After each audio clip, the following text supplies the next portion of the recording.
Thank you, Madam Deputy Speaker, and I stand here as a proud representative of the Black Country and of the trade union movement. Black Country people work hard. We are proud, we are resilient. But 50 years of deindustrialisation and 14 years of Tory austerity means that wages are low, poverty is high, unemployment is high, economic inactivity is high, and many families have to rely on universal credit to make sure that there is enough money to the end of the month.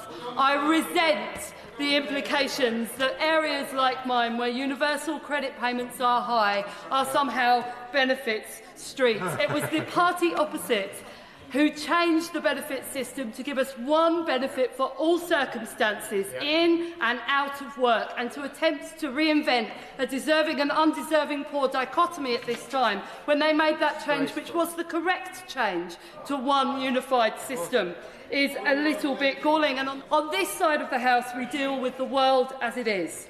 Human lives in all their messy complexity, because everyone is deserving of dignity, opportunity and hope, and every child deserves a decent start.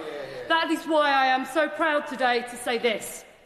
If you get ill or lose your job, if heaven forbid your partner dies, if your husband beats you up, and you have to grab your kids and run, the safety net of our welfare state will once again catch you and every single one of your kids.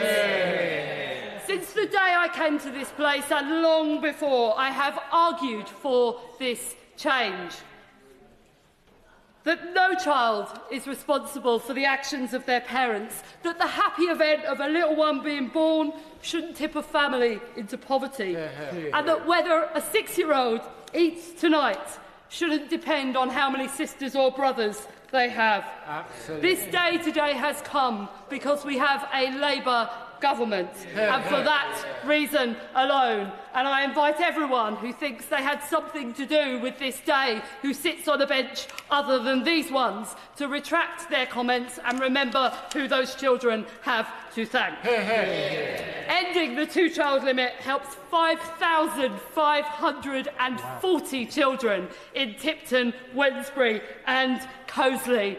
Whenever I go to a school visit, I say to that assembly, to those children, in my area where child poverty is 50%, but not for long, I say to those children, if you have more than 2 sisters or brothers, please raise your hand. And I look, and the teachers look, at that forest of raised hands of children in larger families. And we know what that means in April, because we know that in April that means that those families will open their Universal Credit Journal, will open their banking app, and they will see an amount of money that is adequate to meet their families' needs. Not luxury, not extras, adequate.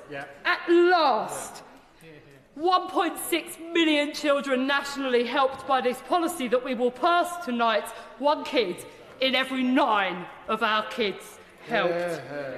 Most of those families helped are in work. 6 in 10, loads of them have a disabled member. 4 in 10. Some of them have kids so young that the parents can't work, and not a single one of them deserves to live in poverty. So to the mums with 3 or more kids, using universal credit to top up low wages and high rents, this is for you.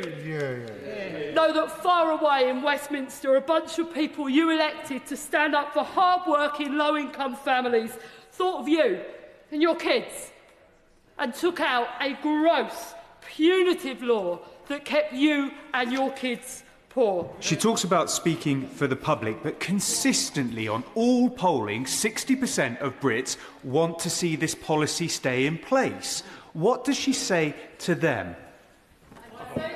In my constituency and elsewhere who've raised questions with me about this policy is that in order to will the ends, you have to will the means. Save the Children have published this morning some polling that shows that 78% of the country want to see child poverty cut. The fastest and the most effective way to cut child poverty is to get rid of this punitive, gross policy that artificially inflates the number of children in poverty and creates an escalator to get more into poverty every day with every child that is born. And to those parties opposite, I would say this. I hear you say, go out and get a job to these families. Most of them are already in work. And I say to those on the benches opposite who are saying to people who are already in work to go out and get a job, what are they supposed to do? They're supposed to send their 5-year-olds out on a paper round to make the money add up when it doesn't. Don't talk to me about how families should plan better. You never met a better planner than a single mum in Prince's End making the money stretch. Don't cry crocodile tears for kids whose dad died. But when his widow needed help, we said, nah, shouldn't have had so many kids. Yeah. Don't tell me that a dad who lost his job don't deserve help for his kids because he didn't predict years in advance when planning his family that his factory would close and he'd be dumped out of work. Yeah. Be honest about what supporting the 2-child limit means. If you support it, you think some kids should be hungry tonight. Well, we don't. Absolutely. And I have no words for the idea of the charlatans of the Reform Party that they would reimpose the 2-child limit, plunge thousands of children into poverty, take hundreds of pounds from families each month in order to make it cheaper to have a pint.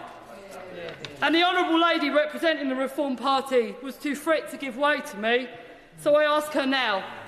Her policy means that Sikh children in my constituency who have a mum or dad born in the Punjab, children with a mum or dad living in my constituency, their mum or dad was born in Bangladesh or in Poland or in Pakistan, British people, our neighbours, our friends, people who work and play by the rules, British citizens, but second-class citizens for reform. I was glad to see the member for North West Hampshire called them out. I'd like to see more calling out of the frankly disgusting point of view, the differentiation between different types of British citizen based on nationality, based on the colour of your skin that we see in our national political dialogue going on from the Reform Party. I hope people across the country, in Scotland, in Wales, in my borough of Sandwell, will reject that division when the time comes in May, and in Gorton and Denton as well.